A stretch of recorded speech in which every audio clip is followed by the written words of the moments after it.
Welcome to the Tax Professionals Podcast, the podcast dedicated to helping you improve your tax career. Here's your host, Jack Bonehill. The November 2020 ATT and CTA exams, for the first time in history, will be open book, which means that you can take materials into the exam. Any materials. You may be thinking, great, this means the exam will now be easy. But don't fall into this trap.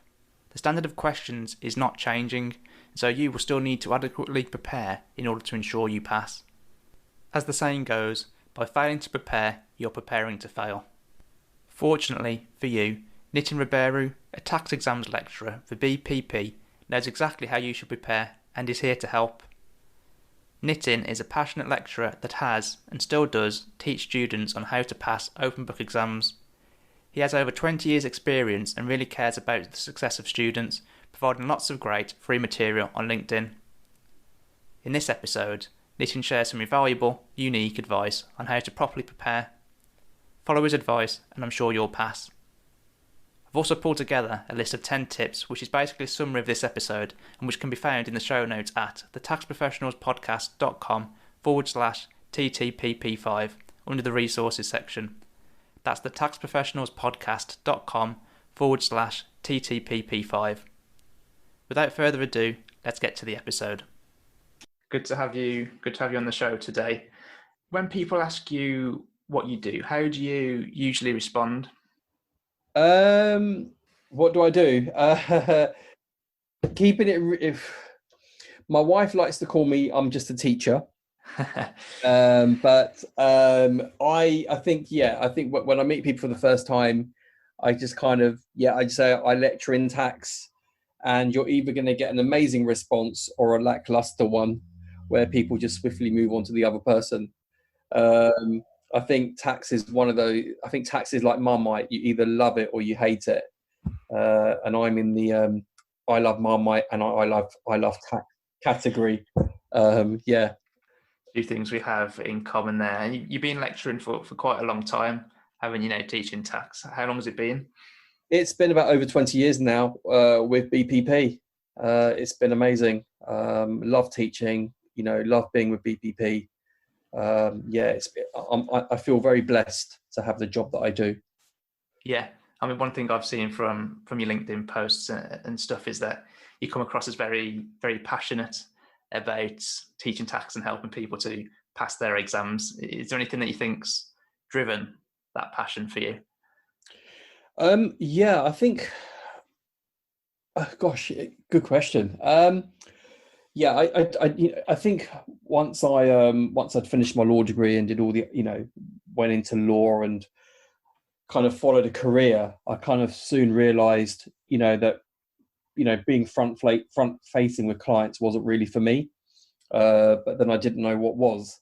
But one of the things during my stint at KPMG, I was actually involved in preparing a document on mergers and acquisitions. It was like an internal training manual. And I think from that, it triggered it, putting together resource material for others to use was kind of the preparation for being a tutor. And so when the opportunity came to join BPP as a lecturer, it genuinely was a dream come true kind of job. So I think it kind of started from there slowly, indirectly from KPMG. Yeah, and then you've been there ever since. So obviously enjoying it well. Loving it. So the reason we're doing this episode today is because of the recent announcement that the ATT CTA exams in November this year will be open book, I believe, probably for the first time ever, but I'm sure you'll correct me if I'm wrong with that. No, you're right. First time ever. Absolutely, yeah. And probably the last time, maybe the last time ever as well. Yeah. You're going, sorry, Nitin.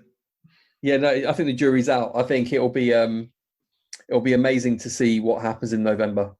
Yeah, I'm presuming it's come about because people are going to be sitting them maybe from home or outside of the normal exam sitting.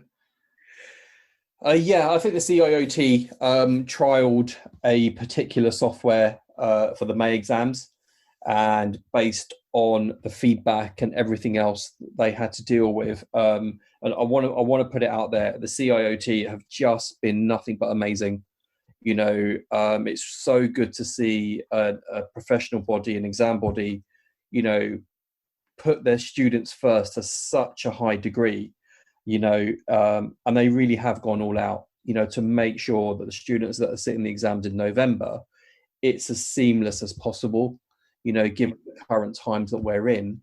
Okay. I really don't want to use the phrase unprecedented, but it's there. I've said it once, I won't say it again. But no, they really have gone all out, and I genuinely hope that for the students and for them, it does work. And the system they're using for November has been tried and tested many times. Yeah. Okay. So yeah, it should be, it should be really good. It should help out. So yeah.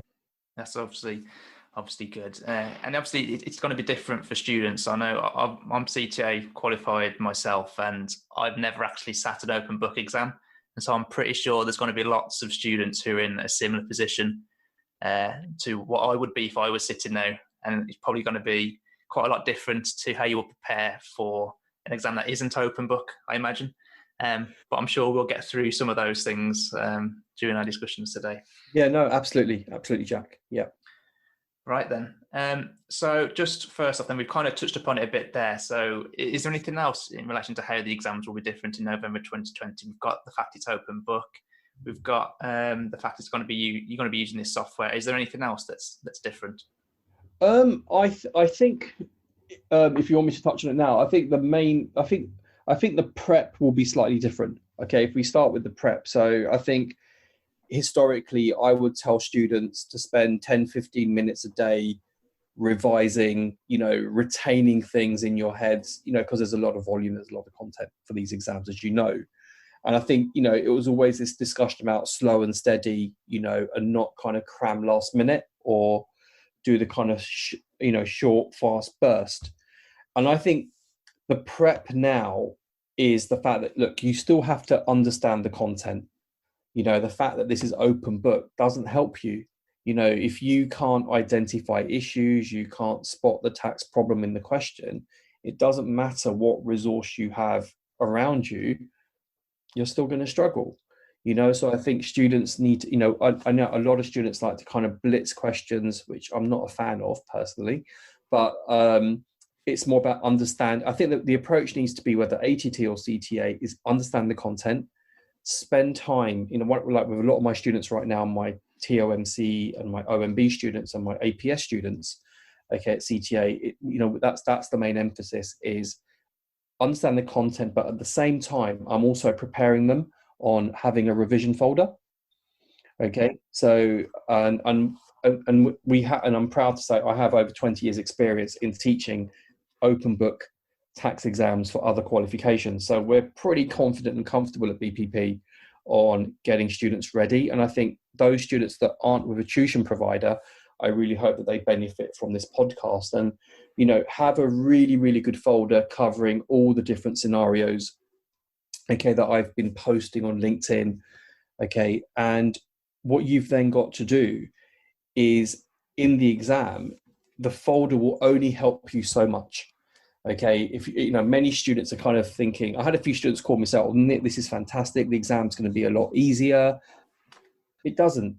The standard of the exam hasn't changed.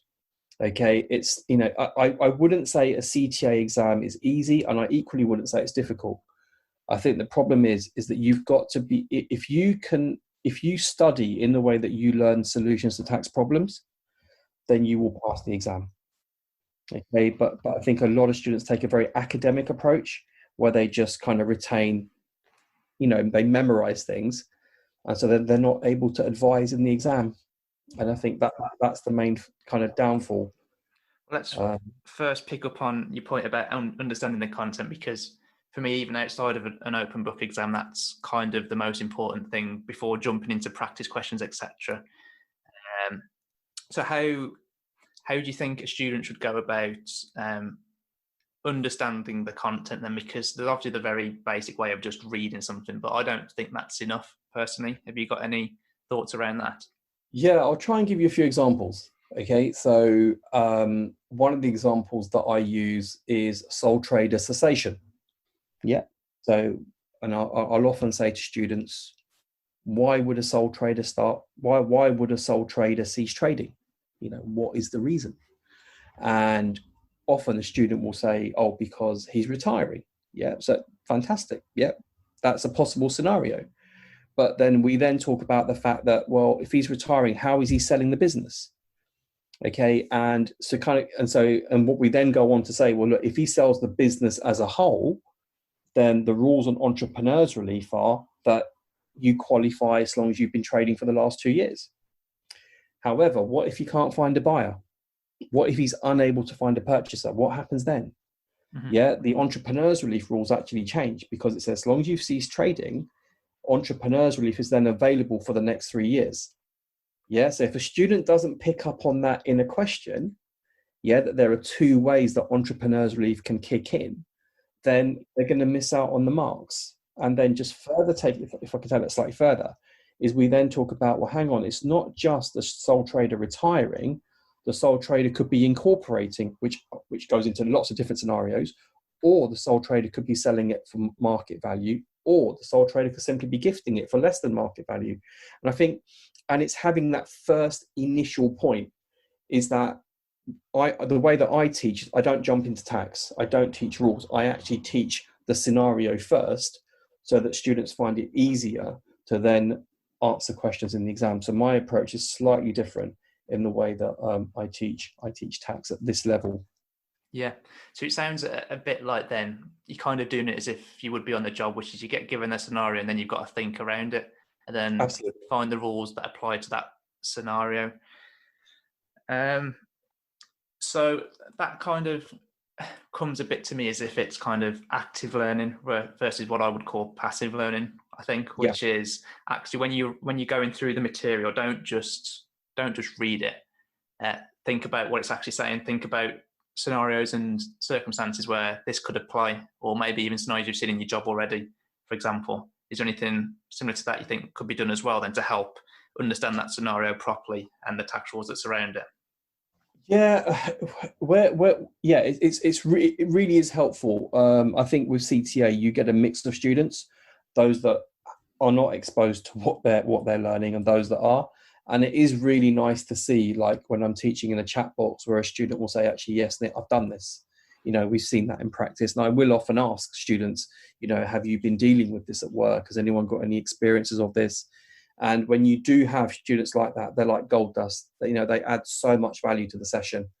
It's great. Yeah, I think real examples always help, don't they? It tends to help it stick as well in the mind.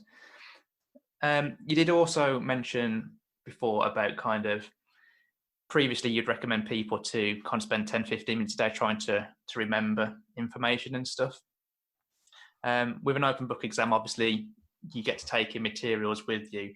So how far should you be going with trying to remember things, because you still have time restrictions, so you can't spend your whole time looking through the stuff you've taken in. So what do you recommend about kind of remembering? Is there any? Jack, brilliant. Yeah, brilliant question. Absolutely brilliant question. So I think there's 2 things here.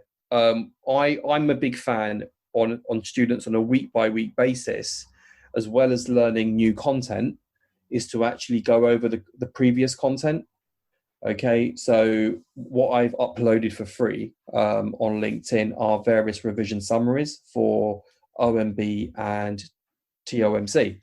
Okay, where my revision summaries are basically key points as well as exam standard examples. So it's really good for them to actually, keeping their understanding ticking, that, because it's very easy to forget. And also within that, to have various computational pro formas ready. Okay, so if there is a calculation question, you're not going to forget it. However, with the exam, okay, and this is where during the revision phase, I'm going to be quite strict on my students. Okay, they know already, is I've said you've only got 10 seconds to find what you need from your folder.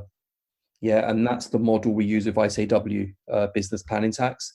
Okay, that you've got, so whatever exam you're doing for this November sitting, you need to have a very quick, it could be your flashcards, pass cards, whatever you've got, something that will give you the prompts that you need. So it's what I call the 10-second test. So the prompts, yeah. So by the sounds of it, then well, in terms of what you should remember, then you should definitely understand the key points. You know straight away what information it is you're looking for, but then not necessarily remember all the detail, and then be able to find that in 10 seconds out of the folder that you're taking with you. Yeah, absolutely. Yeah. I mean, absolutely. Proformas is a good example, obviously, because they're always the same, aren't they? You know, if you get a question where it's asking you to compute something, they're always the same. But what about more of an advisory question, say, where you're given a client scenario and you're asked to provide a specific piece of advice? How would it apply differently to that scenario? Because you don't really get a pro forma for an advisory question, do you? No, you're right. You're right. So what I'm doing with my OMB classes and my TOMC class is scenario-based learning. So, and I'll explain that in a bit more detail. So, for example, one of the things I've also uploaded is an Entrepreneur's Relief checklist. Okay, and the Entrepreneur's Relief checklist that I've uploaded onto LinkedIn has it split between sole trader, partner, and shareholder. Okay, and so if you're looking at a shareholder, for instance, you know, there are key things that are always going to need to be included in an Entrepreneur's Relief scenario. It will be things like the tax impact, it's 10% on the first 10 million for this Finance Act. But then also thinking about other things such as is the company's non-trading activity substantial? Is it more than 20%? You know, there's the claim, reminding students that talk about the claim. Do you recommend it? So, you know, having those key words there on a checklist will prompt you to then, if it's relevant to your exam, to bring that in. And I think this is where so many students go wrong. Okay, and this is why the pass rates for OMB reflect this. Okay, is that many students tend to write too much that's not relevant, it's not tailored, it's just a knowledge dump. Yeah. And so I think the great thing coming out of the switch to open book, it gives students more time to compose themselves and have a set piece plan.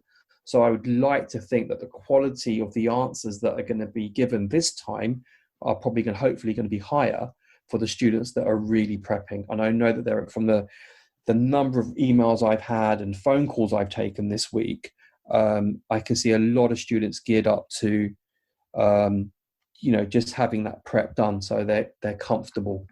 Yeah.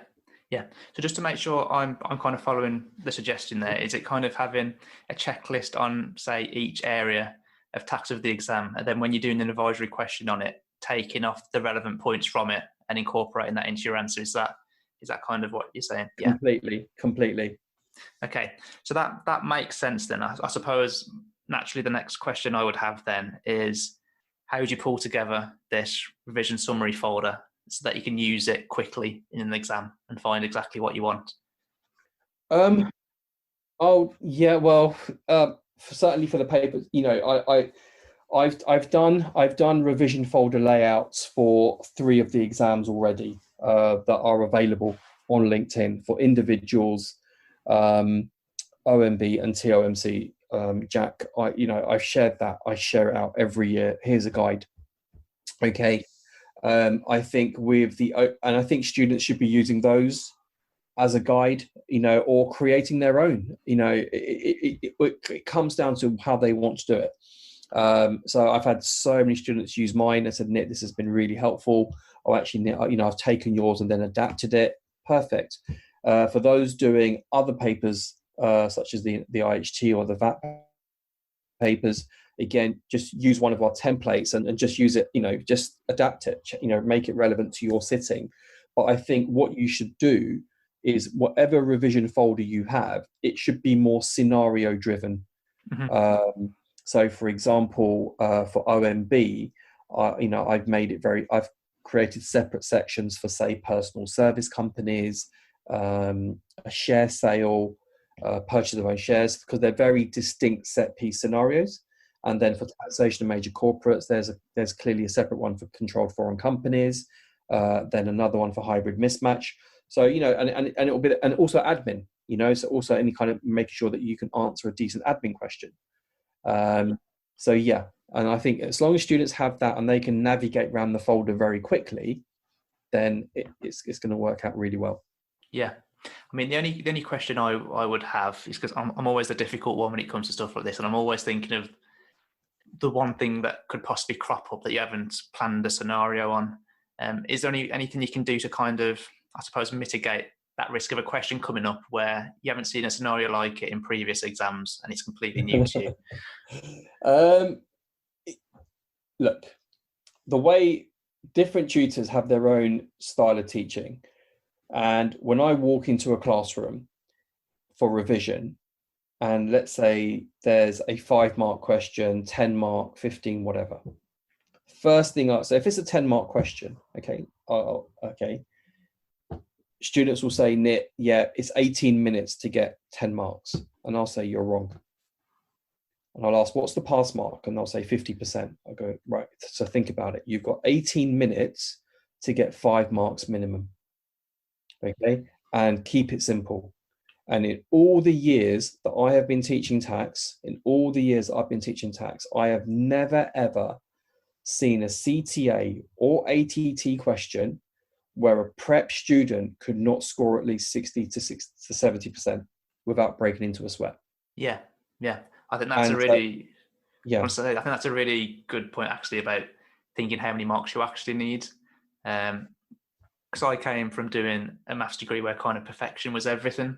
And I kind of tried to apply that to CTA and ATT as well. And it just isn't the way to do it. You can spend so much time trying to get that perfection, but really it's not needed. And unless you're aiming to get one of the awards through the exams, then no one's even going to know the overall mark you got anyway. They're just going to know whether you passed or failed. Jack, you're right. I'm quite honest with students as well, and I've said, look, if you're looking to get a prize, or and I've had prize winners, and I take no credit. Because these students that win prizes are, in my mind, just tax geniuses, tax legends, and you can't take credit for their ability. It's just a pleasure to have them in the class. And I'm quite honest with students, and I say, listen, if you want to learn, if you want to know everything about tax and 100% it, I'm not the tutor for you. I make that openly clear, and I'm saying it here on this podcast as well. But I then say to students, but if you want to pass this exam without breaking into a sweat, but working diligently, then I'm your man. And that's the key thing. And if you ask any of my students will always say, Nit will never answer an obscure question. I just say to my students, you don't need to know. Yeah, it's not that I don't know the answer. Of course I know the answer, but some of these obscure points have only come up once in 10 years. Yeah. And so much energy is wasted in these what if scenarios or obscure points where I'll say, leave it. If you miss it, you're not going to fail the exam. Yeah. And in hindsight, I can completely agree with what you said. I spent way too much time learning about those small niggles that, as you say, either have come up once or maybe even never. And it just isn't worth it. Yeah, absolutely.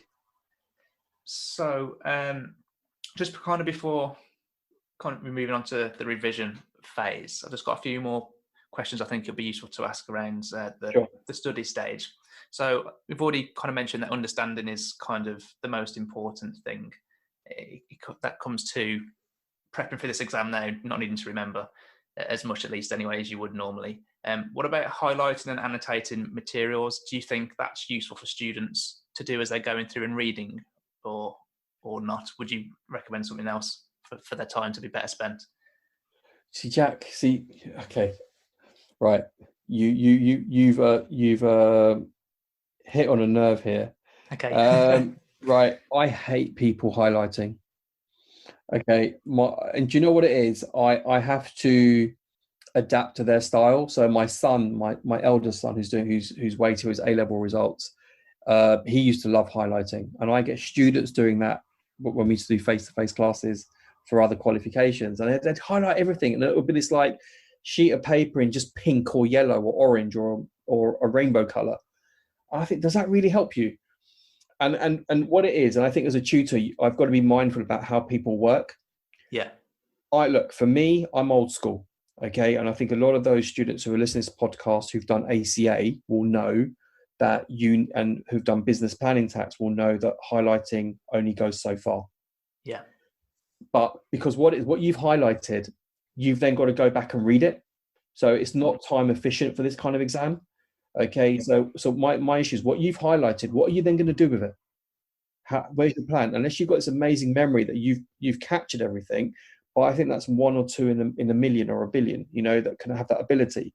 So I'm less keen on students highlighting. I would rather they can highlight, but then use the point they've extracted to then put it on a planning piece of paper. So for example, if you're doing a question where you identify it's a working shareholder, so that person is a shareholder, employee, or director, then you then put, okay, that's entrepreneurs relief ? Then that's perfect. But I think there's got to be a little bit more control here. And also the other issue is when you're looking at question, I know this is more of a revision point, but I want students to do less planning, highlighting, because this is a computer-based exam and the exam is going to be on the computer screen. Okay, I think that's the biggest challenge students are going to have, is this transition of actually, I've had a few students say this to me, Nit, I'm going to find it really weird looking at the computer question on the screen.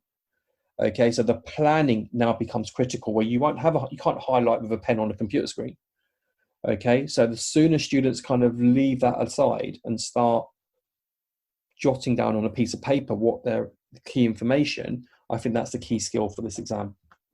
Okay, yeah, so rather than just having a page full of highlights, pull out the key information, stick it somewhere else that's easy to access and use.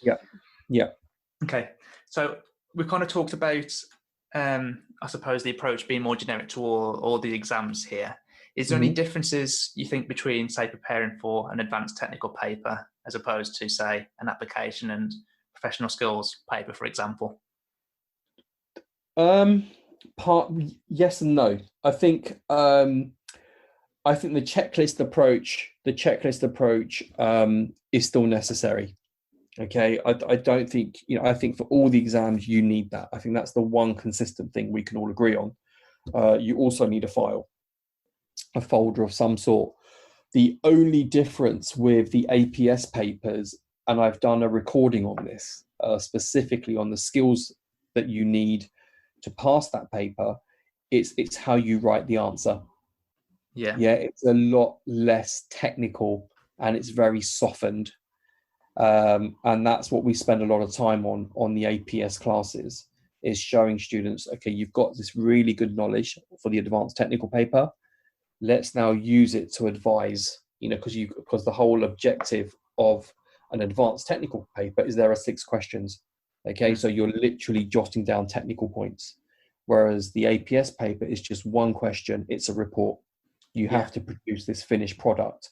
So a lot of students, and one of the core elements of the APS paper is that you've got to have an intro, you've got to have your relevant caveats, you've got to have an executive summary. Okay, then the technical answers as well. Needs a recommendation. There's got to be commercial factors. So yeah, it's a different ball game in the actual execution of the answer, for sure. So that's really more for then, I suppose, learning how to write the answer to the questions. That's the difference, really. Yeah.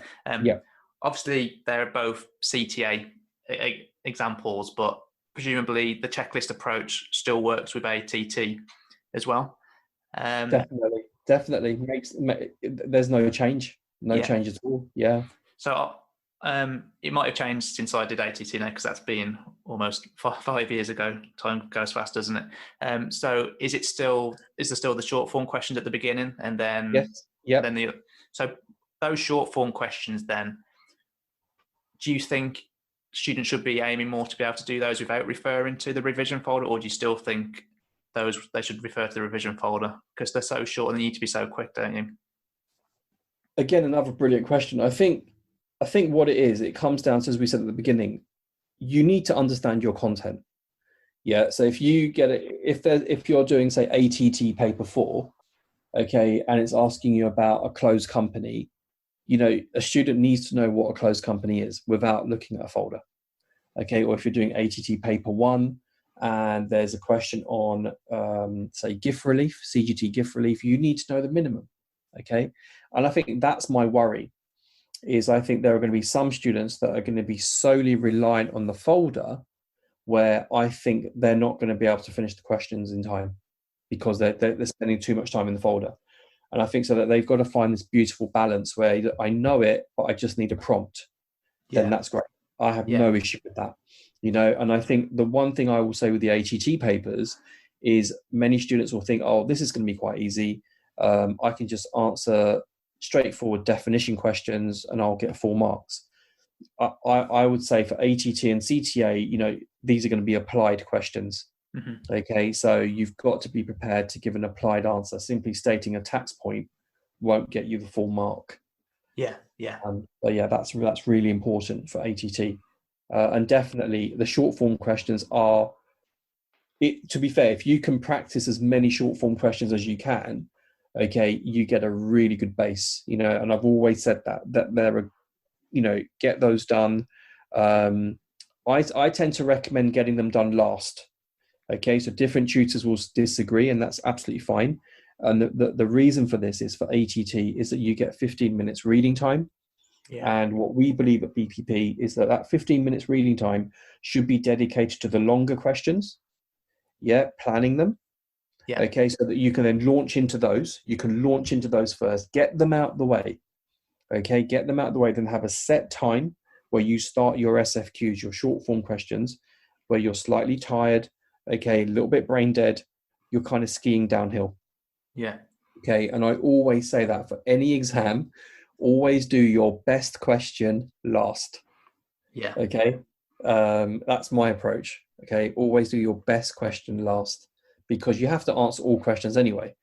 So therefore, it's essential that you get them all covered and stick to the time plan. And that's my big tip. It does. I've just thought, actually, we haven't really talked about the materials that you can take in. I think we've kind of almost taken an assumption. But is there any restriction on the materials that you can take in to the exam itself, or is it literally anything? No, you can take in whatever you want. Whatever you want. It can be any material. Seriously, it can be anything. Any resource available. Apart from taking you in to do the exam for them, that's not allowed. I've actually said to a lot of my students that for that week my phone will be on aeroplane mode. Seriously, just we're going to all the tutors at BPP who teach ATT CTA. We've said to put the phone on aeroplane mode. Fair enough. So one way to do it. Just one lead-on question then in relation to materials, because obviously, usually anyway, people can take the legislation into the exams, and that was something that I use a lot in my ATT and CTA exams to avoid remembering lengthy, complicated conditions and stuff. Do you think people should still be using legislation, or should they be using a different approach with the revision folder instead, or is it a mixture of both? I'd say it's a mixture of both. I would certainly say for things like admin, just use the ledge. But now you can kind of, because it's open book, it doesn't matter if you've got it flagged. It's there. Because I before the CIOT introduced this thing about you can use certain tabs. Okay, now, but you can't write on those tabs. Well, now it doesn't make a difference. So I think it's going to be even more easier to navigate around the legislation. And I think with legislation, students need to be really tactical. I think what students need to do is make a decision. Only highlight the ledge if you are 100% comfortable in applying it.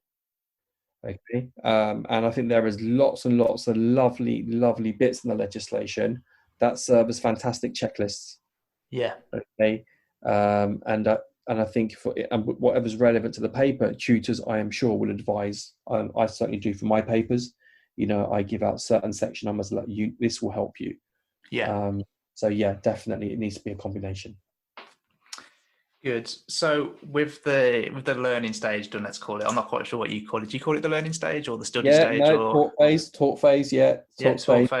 So once you've done that then, and hopefully people have understood the material, the important part, and then moving on to the revision stage and to get ready for the exam itself. How do you think students should go about approaching the revision stage to begin with? So this is what I tell my students, okay, and I'm quite strict here. So I basically, what I've said to my students is up until the day before the revision phase, if there is anything you don't understand, anything you're not sure of, contact me. And that should be the same for any student here who's with Tollies and Kaplan, okay, or is self-studying, okay. You need to have a technical cutoff, okay, where you can't be learning after that. So the date I've given my students is the 21st of September. Okay, 21st of September. The reason being is because our revision starts from about the 26th. Okay. What I've then said is that's getting to revision. During the revision phase, what I then say to my students is, and this is where you've got to educate a lot of those students who are, say, ACCA, okay, or CIMA, that are used to just blitzing past paper questions. We've got to kind of nurture them a little bit and say, look, on revision, my personal opinion is you should be reading as many questions as possible. Yeah. Not necessarily doing them, but reading them.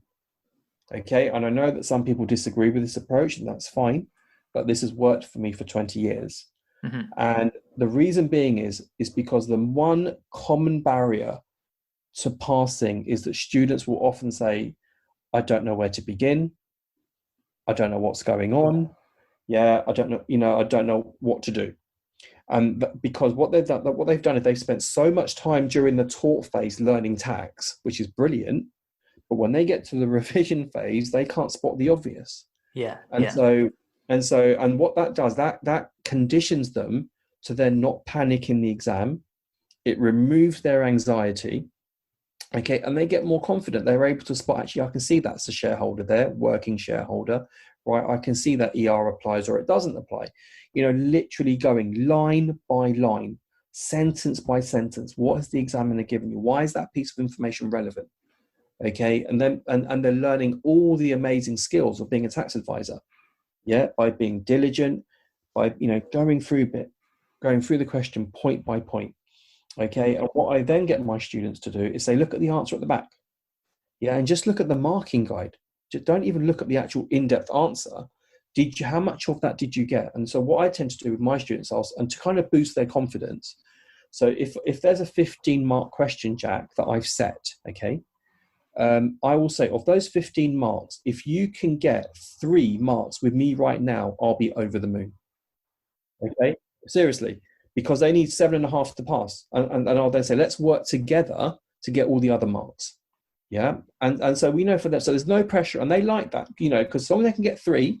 If they can't get 3, they get a little bit of a telling off, right? Okay, which bit did you not get? Did you, so you go back and you show them, and then they're, oh yeah, Nick, I'm being so silly. And it's really nice to have that interplay with them. And they feel so confident afterwards. Actually, Nick, you make, and the common, for any common comment I get on revision is, Nick, you make it look so easy. Yeah. And all it is because it's getting the student to be confident to take on the advice that they need to give. Yeah. And the question is the client. I always say that the question is your client. Yeah. Have the courage, be brave, don't panic. You'll be fine. Can I just check that I understood there? So do you suggest people look at the mock answers? I know you said just at where the marks are, but before they even attempt the question, is that? Yeah, at BPP, we do it completely differently. We do 10 questions a day on revision. I do, and some of my colleagues do about 8. So my papers for the advanced tech, I hit 10 questions a day, where my students get 10 minutes to I leave them on their own.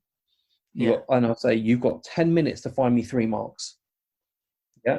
And yeah. So they still have an attempt to actually finding the relevant material, the relevant points to state. They just don't write up the question in like the No, because what I do is I give them my typed answer. Right. Yeah. But what I do is I take them through the whole question and I'll show, did you spot that? Did you spot this? Did you spot that? And what my students do is they prepare what's called a watch out. Yeah. Okay. This is a knit thing. This is a knit special. So I say, look, produce this watch out, make as many mistakes as you can, and you'll technically grow. Okay. And that's and that becomes your revision. So we encourage it. My colleague and my boss, Libby Morris, who's a legend, and she'll hate me saying that, but we basically encourage that, we sell that, we promote that. The watch outs are really, really key. And what it is on revision as well, you want students to, because so many students are nervous, they're panicky, they want to get through the exam. It's a tutor's job to make sure that your students leave that revision course semi-confident. Now, what I then do say, Jack, and this is really important, what I say to my students, once they finish the revision with me, there's very often a week to 2 week gap. Yeah. Okay. And what I then say is that's when they're ready to do questions to time. Does that make sense? Yeah. So that for me is not during a revision course, it's a complete, in my opinion, okay, for CTA, it's a waste of time doing it in class. Okay. And I know there's a debate to be had there. Okay. But for my students, and I'll say, right, make sure you mix and match it, read and review, and also practice some to time. And also we also have a final mock, we do for all of our exams. So, and I try and get my students to look, that's your grand finale. Mm-hmm. Yeah. And I've always said this, 4 days before an exam, do a mock to time. I've always said that. And the results that brings is just phenomenal. I've seen students go from 20% to a pass. Yeah. Yeah. Because of doing that final mock 4 days before the exam. Seriously. Yeah. That's obviously a big increase then. So by the sounds of it then, up until 2 weeks before, you don't really suggest that people go through and attempt the question in exam conditions almost and write a full answer to it. You think only do that 2 weeks before? I think so. And I think everyone's different. Some students will be listening to that thinking, I just can't do that. That's going to make me too nervous. That's fine. That, whatever advice I'm giving here, take the bits that work for you. Yeah. I'm telling you what's worked for my students for 20 years. Okay. But you've got to have a method that best suits your learning style. Yeah. And that's the thing here. So yeah, there's no one single method that's better than the others. Yeah. I think that's a really important point, actually, because obviously we all learn and revise and prepare for exams in different ways. But any extra tips you can take on board that are going to be helpful for you, then by all means do that. But by now, all of you will probably be at least 18 plus in age. You've done exams before, so you have a good idea what works well for you. But absolutely, something new always helps. Definitely. But challenges the mind. Because I definitely wouldn't be taking on that 2 week recommendation. I'd be doing practice questions probably before that point, but not as early as some people would be. Fine then. So let's say then that people have, well, this may sound too stupid actually, but I suppose I'm thinking about where to focus the revision on. So let's say they've done the questions in the way that you've suggested and they've found out what the points that give the marks, etc. How else can they kind of focus their revision? Because we've kind of already mentioned that some people have more strong or weaker areas. How should they go about spotting those and then doing something about improving them? Okay, there's a couple of parts to this. So what I tell my students, is once you've read a question and you've done it properly, thoroughly, diligently, and you've looked at the marking guide, and you've noticed that you've completely missed out one bit, okay? I then say to them, you need to go back to the question and look at why you missed it. Yeah, what was it in that question that you misread? Yeah, is it that you just misread it? You were careless, fine, or was it I didn't even know that I had to make that point? Okay, all right, and so.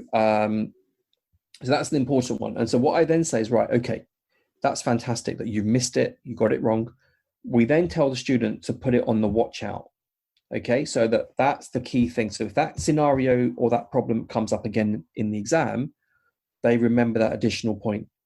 Yeah, so revision is two things. It's reinforcing what you know, and it's also taking proactive steps to kind of fill the missing gaps as well. Yeah, and so students always got to remember that it's two things they have to do. But taking this bit further, Jack, is a lot of students will say to me, and if this is coming later, tell me now, and I won't talk about it. But it's the 3 to 4 days before the exam. Yeah, the crunch time. my students are banned from doing any more questions 3 to 4 days before the exam. Yeah. Yeah. So they have to have a cutoff. And a lot of students say, Nick, I've never had this. I've never done this before. Yeah. And I have absolute faith in what I'm saying here, because it's worked for so many of my students over so many years. Is the reason being is what I say to my students is 3-4 days before the exam, I want you to relax.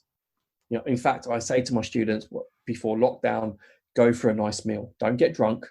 On the Friday before your exam, go for a nice meal. Get taken out by a loved one, family, partner, friend, whatever. Just relax. Okay. Saturday morning, wake up, get up early, or whatever works for you. Okay. And just start reading your folder. Does that make sense? Start reading, start connecting. Yeah. And the way to revise is read your watch outs, all the things that you got wrong over the last few months preparing for this exam. So, and things will come back to you. Oh yeah, I forgot this rule. Oh yeah, remember that rule. And it's a really nice way, because you're interplaying with the folder. Yeah. So if there's a question on gift relief or, statutory residence or control foreign companies, you've got a game plan in your head. Then I also say to them, go and look at all the computational pro formas. Yeah, look at all make sure you're comfortable, and also read all the questions you planned and the ones that you wrote to time. Okay, go back and look at those, because what you're doing is you're training your brain for the next 3 days to learn to spot tax issues and problems, then to know where to go for the answer. And you're also resting up your arm, because you're going to be doing a lot of typing the next few days. All right. So, I think it's all about that, just being in a good place calmly. But there are so many students who won't have planned their time properly, who are doing questions to the last minute, but they won't have time to then kind of consolidate, and take stock of what they've done, what they've learned. And I think that's really important. And also the legislation that you've decided that you're going to use, it's also worth having a look at the ledge. Yeah. So you're ready. It's all about get set and go. Yeah. I'm actually so happy you've said about kind of relaxing and winding down a bit a few days before the exam, because I thought I was the only person to ever do that. And people think I'm mad. What? My mum used to get so nervous. I probably did more socializing. I'm not encouraging you go out and have a party, but I used to probably go out more during the few days before the exam than I did during the revision phase itself. Yeah, because, it was about, relaxing. You have to be in a good place mentally. Yeah, I just think if you're doing those questions like a day before an exam, all you're doing really is reminding yourself of the things you don't know, which I think is completely unhelpful for your mindset before the exam. It used to stress me out looking at people who flick through the memory joggers and stuff just before the exam. I couldn't believe people were doing it, but initially everyone there apart from me was doing that. So yeah, I completely agreed about kind of chilling a bit more, but a few days before the exam, still doing some revision, but not heavy on, because mindset is important, just as important as knowing the stuff, isn't it? Really. I told my students this. Because I used to, in my younger days, when I was slimmer and fitter, I used to do a lot of martial arts, and I grew up in the generation of Bruce Lee and Rocky Balboa, and so for my exams, I used to listen to kind of like kind of training music, like Rocky IV, Eye of the Tiger, and that used to get my adrenaline pumping. So it was, for me, it was just like a martial arts fight. This exam was just being in the right zone. And I was always in the last few days before the exam, I wouldn't talk to anyone. Even on the day of the exam, I'd have my headphones. I was just in and out. And I think a lot of people can resonate with that probably, but yeah, maybe not the Eye of the Tiger, but but yeah, maybe not relevant for a tax exam. No. So I did have a section down here about the exam itself, but I think we've already talked a lot about how to approach that already. So it would just be repeating stuff. But in terms of the day itself, any tips to help people get into that, the mindset ready for the exam and not stress themselves out, etc.? Any tips around that? Yeah, you're asking some really, really good questions there, Jack. Seriously, because there's going to be a lot more information about the software and everything. So I think people, just be patient. the CIOT will keep us informed when they're ready for us to look at the software and test it. We are going to get the opportunity to try the software before the real exam. Okay. I'm quite OCD at home about my office space and where I'm going to sit the exam. If I was doing this exam, I would say avoid clutter. Yeah, I think you need to have have a spacious desk. Okay, make sure all your books are in a certain way. Everything's. For me, my folder would need to be on the right hand side. For me, my folder would need to be on my right hand side. I'd probably keep my ledge on the left. Okay, maybe late. I'm lucky. I've got quite a big table. So think about where you're going to sit the exam in your house. Okay, where's the most optimum place for you to do that? Also, I'm not suggesting you go out and buy a new chair. Okay, but I think make sure you've got a comfortable chair because you're going to be there for 3 hours. Okay, so have a cushion for back support. I think that's important. Have you also, if it was me, I'd have the water on the floor just in case I spill the water. Mm-hmm. Yeah, because I am clumsy. I've killed a few laptops in my time by spilling water on them. So yeah, that's just me. So yeah, and I think people need to think, and I think that's something that students haven't really thought about, is the environment, because historically we've all gone into an exam hall where the desk is literally 30 centimeters long. Yeah, wide in width, where you can just barely put a piece of legislation on it. So I think, think about the environment in which you're going to work. Also, I know it sounds silly again, think about what you're wearing. Okay, because these exams would have been in somewhere in the country in the cold in November. You would have been wrapped up, ready to go to the North Pole. Okay, whereas now you're going to be at home. For me, I've got my favorite t-shirt and my shorts, my comfy shorts. Okay, so I think that helps as well. Okay, just and just have everything set and make sure your laptop is charged. Just in case you have a power cut, little things like that. Just, I'm very OCD. I'm very, I kind of plan all sorts of contingencies. Just have things ready, and just and try and practice that. When you do one of your mocks, try and rehearse in that same room. Does that make sense? So when you do your dress rehearsal, that you're used to it. You're used to the environment. Okay. And you haven't got distractions. Maybe, for some people, I know they might draw the curtains because you've got there could be someone walking past you or whatever from the window. So yeah, I think each person has to plan their own bubble for this exam and make sure it works for you. And then just in relation to kind of people who would prefer to look through, say, their revision folder or something on the day a few times, would you suggest they do that, or would you rather them relax? What do you think is more helpful for people? What I do tell students to do at the very minimum, look at your watch outs. Mm-hmm. Yeah, look at your watch outs. Look at your watch outs. And you're always going to get that little panic. We'll set in. Oh, I've forgotten this. Well, just go and have a look at your folder. Yeah. Just take a deep breath. Just a little bit of gentle revision. If you're prepped, if you've done everything diligently, you're going to be fine. And you are going. There will be a bit of nerves, setting in, but you can do this. Yeah. And if you go to, as long as you go to a good, you could go to a good training provider, and whoever it is, keep it open today. They're going to prepare you. They're going to help you. They're going to prepare you. And if you're self-studying, you've just got to do that yourselves. Just make sure, stay calm. So just two last questions then. First one is just in relation to, obviously when you study for an exam, it can feel like a long slog at times, especially since you're doing it outside of work, working full time, studying full time at the same time. Is there anything you can do to make the studying process a bit more enjoyable, especially for those who are finding it a bit tough? Yeah, definitely. I think you've got to go back to, and I think why are you doing this? Why are you putting yourself through this in the first place? Yeah. And for most people, there are the odd couple of students who are doing this for the love of tax.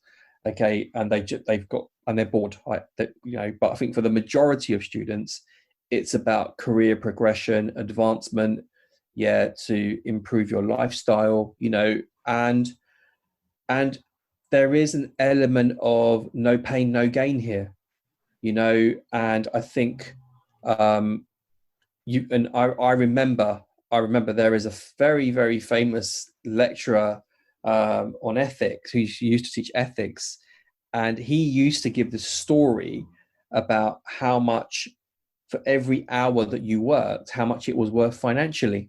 Mm-hmm. Once you got the CTA qualification, this is how much you're worth. And that was such a motivational factor. Okay. And I think, you got to remember as well, not everyone can do tax. The majority of people find tax complicated. Okay. So the fact that you're working in tax, you're studying tax, you are already part of an elite group of people. And I mean that sincerely. Okay. The number of people that come to me with a tax problem, be it lawyers, oh, we've got this issue, the tax is really complicated, and it's actually not. But that's our privilege. Yeah. The fact that, and you've got to take comfort in that you are learning something that is not for a mere mortal. Yeah. So, and you've got to be really proud of that. Okay. And as long as you keep going, ask for help, ask for support, you're going to have good days. You're going to have bad days. There are days where you just want to sit and cry. Yeah. I've been there. I remember for my exams, I had a really good cry. Yeah. And it was just a release, and you just got back on it, and I was lucky enough to have some really good friends with me when I was doing my exams when I was at PricewaterhouseCoopers, and you need that support network around you. Yeah. And I think that's really, really important to, and you're going to go through a mix of emotions. Okay. But stay positive, stay calm. And I've actually had students contact me last minute from different training companies saying, Nit, I just really, really need your help. And we're here to help you. Yeah, good answer. So just lastly then, because obviously we've spoken about a lot of material here today, if you could briefly summarize the key points you'd like people to take away from it, what do you think they would be? Right. I would say, number one, make a timetable. Yep. Get technically prepared by the 21st of September. Number two, start putting together a revision folder that works for you. Okay. Where it's got key points in there. Okay. If that topic came up in the exam, there are key points that give you prompts. The third thing, I think, make the revision count. Okay. Revision is about making sure that you can spot your tax issues and problems, and that you're then able to answer the question. Finally, through the last few weeks before the exam, start writing. My personal opinion, if you want to do it earlier, you can start writing answers to time. Get used to that. And also, finally, think about the environment, because you're going to be doing this from home, hopefully. Okay. Think of the environment you want to sit the exam in, and give it a few test runs, and you're going to get the opportunity to practice the software. Take advantage of that, and the CIOT in good time will release that information. Those are my top tips. Excellent, Nitin. I think that was all really good, and thank you so much for coming on today. I'm sure anyone who takes a listen to this will find it really useful. If people want to find out a bit more about you or get in contact, is there any places where people can do that? Absolutely. I would say the two main places would be, firstly, LinkedIn. If you're not connected with me and you'd like to, please do. Otherwise, I would say the best point of contact would be cta@bpp.com. That's cta@bpp.com. That'll be the best place to get hold of me.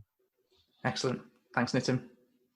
Jack, thank you so much. This has been, honestly, it's been fantastic. And I think thank you to you as well for taking time out to do this podcast. It's brilliant what you're doing. And I think it's going to help so many people out. So thank you to you as well for giving me the chance. Without action, information is pointless. So why not start by taking a look at Nitin's resource page on the CIOT website and use it to start creating your own revision folder. A link to this, as well as 10 tips to help you pass the November 2020 exams, can be found in the show notes at thetaxprofessionalspodcast.com/TTPP5. That stands for the Tax Professionals Podcast, Episode 5. If you like this episode, you can subscribe on the website to ensure you are kept in the loop with all future episodes. Link to this is thetaxprofessionalspodcast.com/subscribe. That's it for this episode. I hope you found the episode useful and took away lots of great tips to help you pass your exams and improve your tax career. Until next time.